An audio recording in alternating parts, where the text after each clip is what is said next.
Welcome to episode 5. In this episode, we're going to get the bottom of this chassis welded up and start assembly.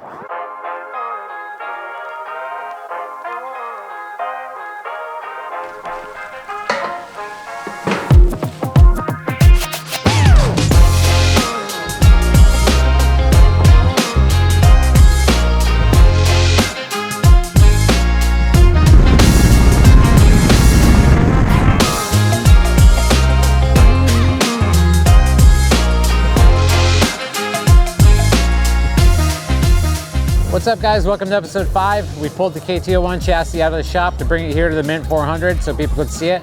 We brought one of our steel cab pre-runners to park it next to it so you can see the contrast. And now when we're done here at the show, we're gonna pack this thing up, head back to the shop and begin assembly.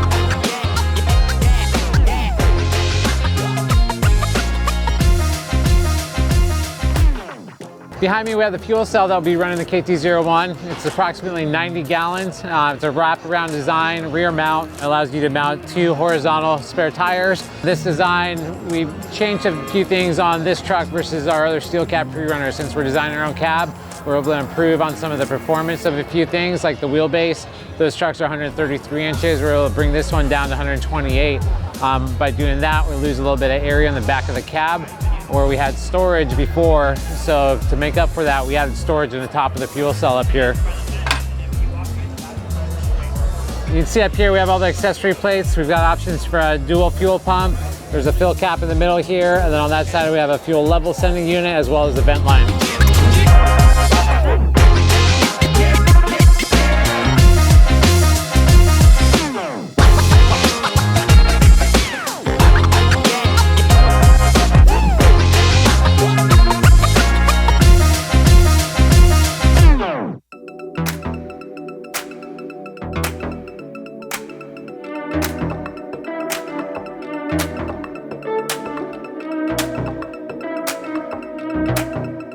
So what's up guys, Kevin here with Armada, back from the Mint 400.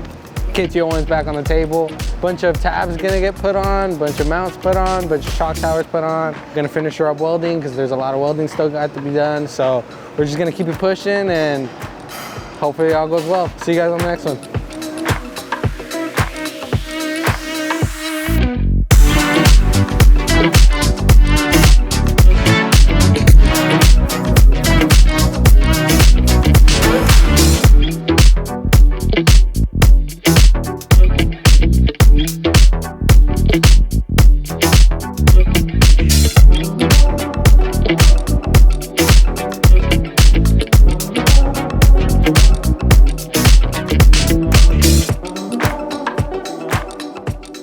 Hey guys, this is Matt. Today we're going to be installing the rear bump stop brackets. Bottom is full billet, machined out by our good friend Tino. Our bump stop is used to help absorb when the rear suspension goes up to full bump. We'll weld these out and get everything final bolted up.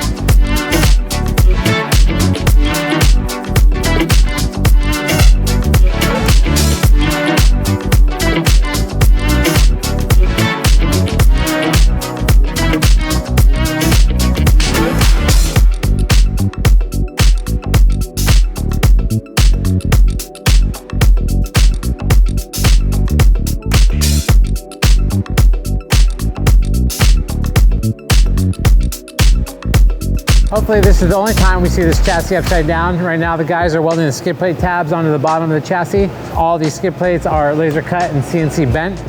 You can see over here we've cut out a mock-up skid plate. This one has special relief cuts in it that allow us to weld the tabs on. These are the tabs that we use, made in-house. They have a clip-on nut that has a little bit of misalignment to it, so that makes assembly a lot easier. Skid plates are very important on an off-road vehicle like this because they protect the undercarriage of the car from getting damaged by rocks and debris and stuff when you're off-road or sliding over ledges. Very critical part of protecting the bottom of your vehicle and your oil pan.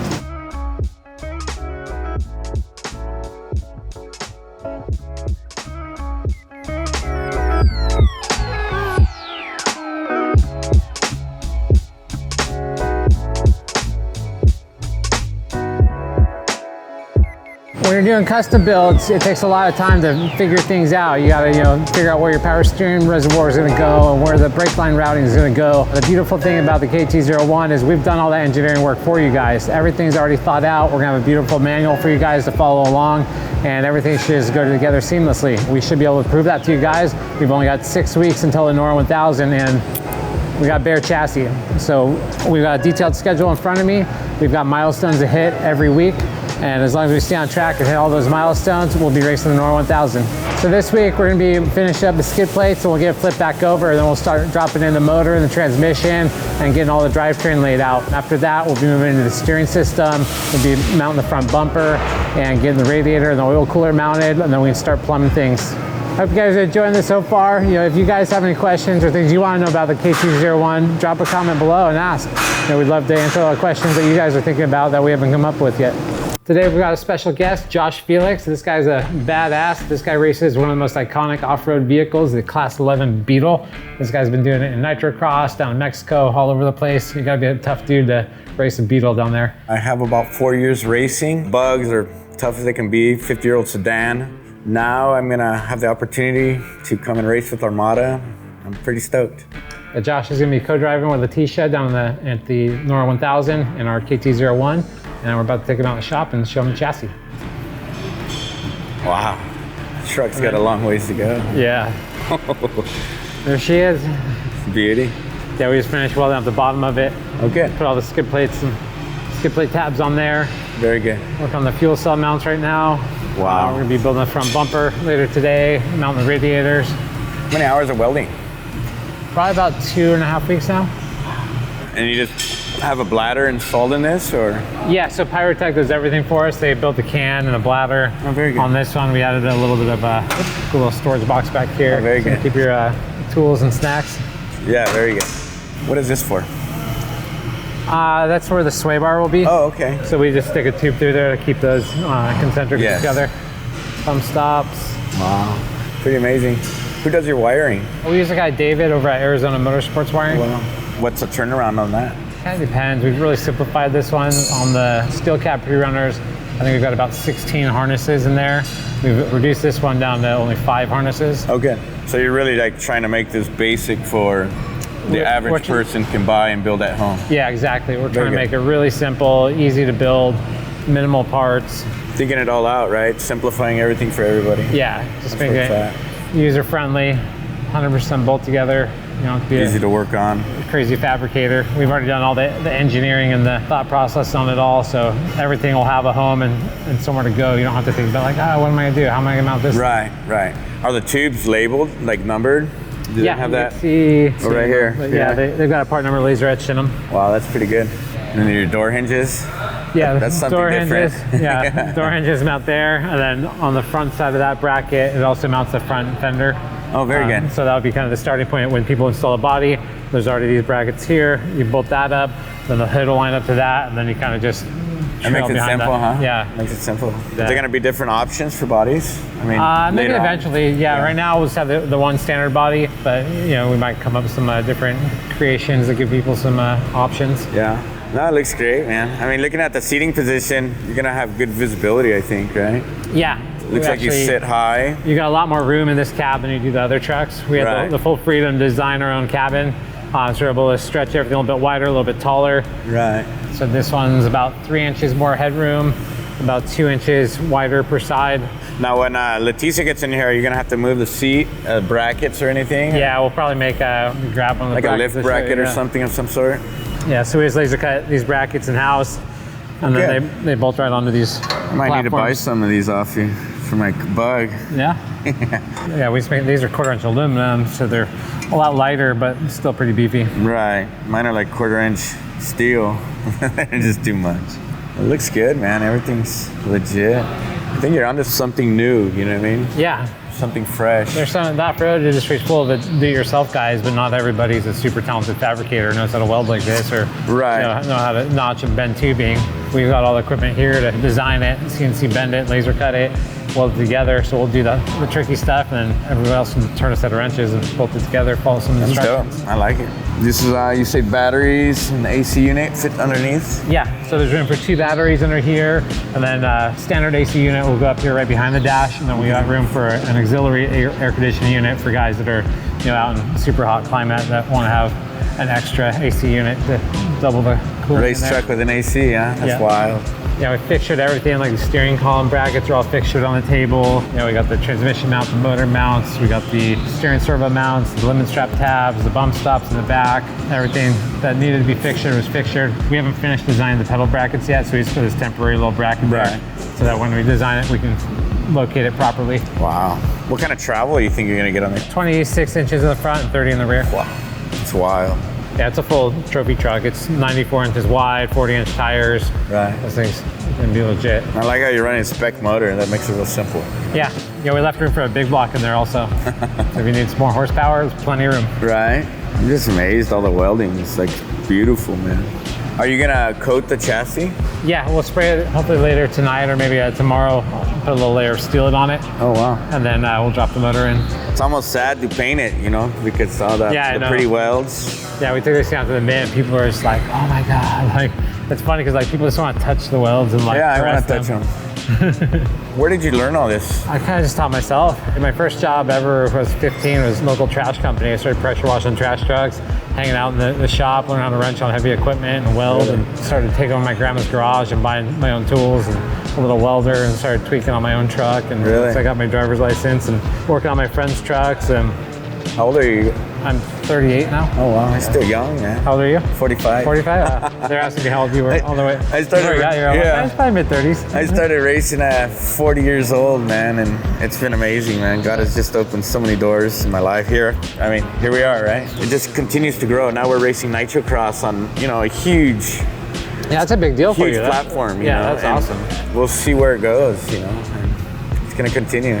I'm stoked, man. Do you guys plug these? There's actually some threaded bungs that go in there. Oh, okay. And the front bumper will attach to that. Oh, it makes sense. Very good. Yeah, big old radius then. That's dope. That is nice. I like that.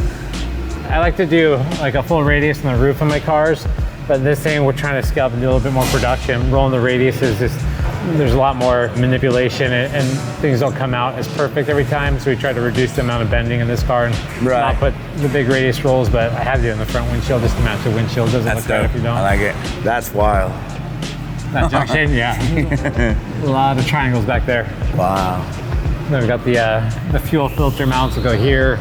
So we got 2 Weldon pumps inside the tank. Those will feed the 2 filters and I'll wire off to a single line that goes to the engine and then 1 return line. Where's your radiator go? The front. Oh, okay. Normally on the race cars, we put the radiator in the back to protect it. But on these cars, we're gonna have a full cab and a windshield so you can't get any airflow back there to keep that radiator cool. Yeah, that makes sense. How many gallons is this? About 90. 90, so what are you figuring on gas mileage? Depends on how you run it, I guess, right? Yeah, I mean, probably about 3.5 to 4 with the Crate LS motor. It's a long distance. I mean, if you're cruising, you probably get like 6 out of it, but you're out there racing. What are your thoughts on Norra? I'm really excited. All right. Yeah, no, it's gonna be good. Thanks for coming out and checking the progress. We'll keep you posted on how things are coming and soon we'll be out in the desert testing this thing out. Thank you, bro. Good to I appreciate you.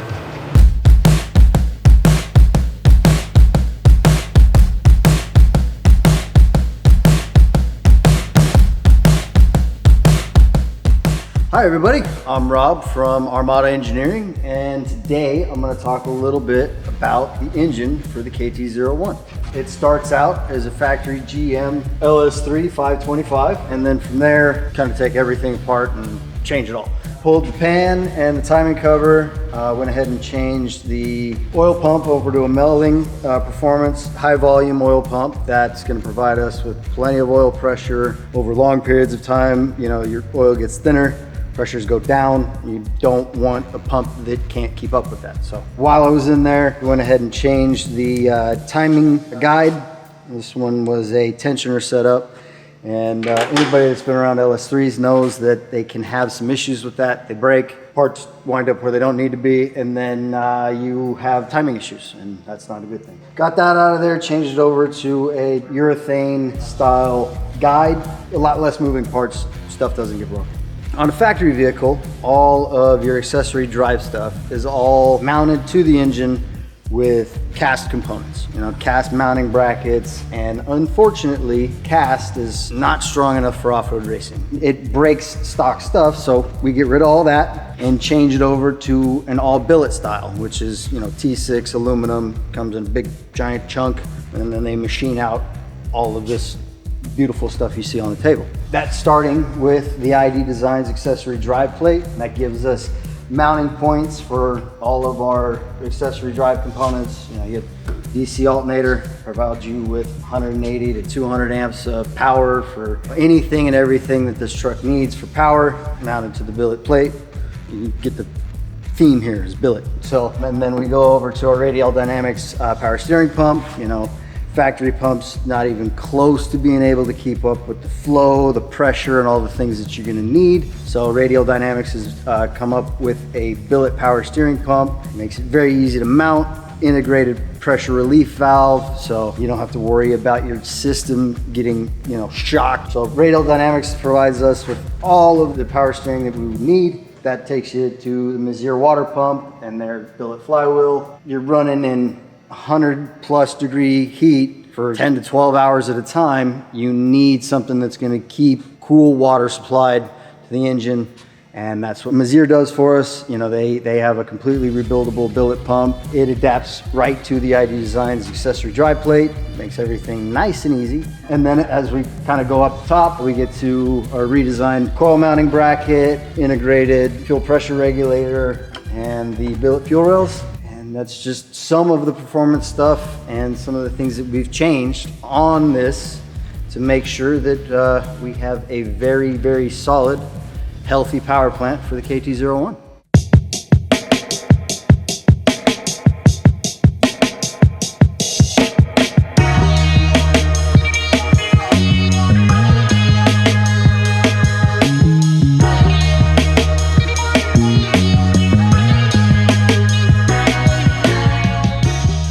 We just got in the cooling package for the KT01. Went with the oversized radiator and transmission cooler. The radiator will be mounted in the front. It's got 3 14-inch fans on it, and the transmission cooler has 2 12-inch fans made by Spal. We went as big as we could possibly go on this thing so that no one has to worry about the truck overheating, because that ain't no fun. On the KT01, we try to simplify as much as we could to make assembly easier for the end user. You'll see here in the radiator, we've incorporated the engine oil cooler into the top of the radiator. This first upper 3 inches will all be engine oil, inlet and outlet welded into it. Over here, you'll see the water necks are welded onto it with 90-degree fittings to hug all the coolant lines around and nice and tight into the chassis. Then on the side here, we've also incorporated the expansion chamber so you don't have to mount that to the chassis and plumb additional lines to it. We welded a 1/8-inch MPT bung into that so you can have a steam port coming from your engine as well. And the radiator cap will go right on top here. And over here we have the transmission cooler for the KT01. We went as big as we possibly could. This thing is massive. We want to make sure that the transmission stays nice and cool on the hot days out in the sand washes. We've got 2 high-powered Spal fans up here. Everything that you see here will be included in the KT01 kit. We just want to make sure we give you guys the best.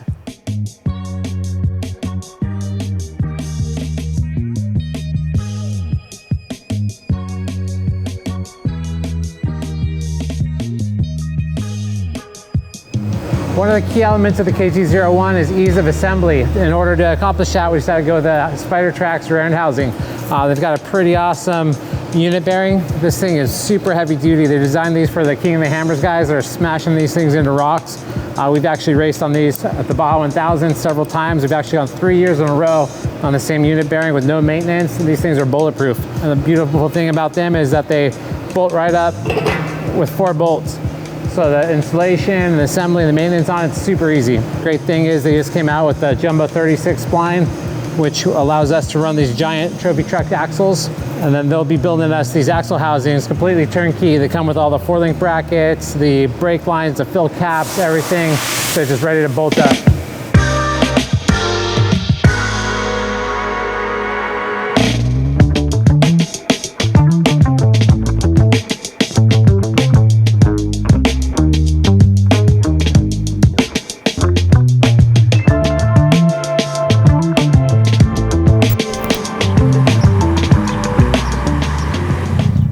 up episode 5. Make sure you guys hit the like and subscribe button and leave us some comments. And stay tuned for next time. We're going to turn this chassis into a race car. We'll see you then.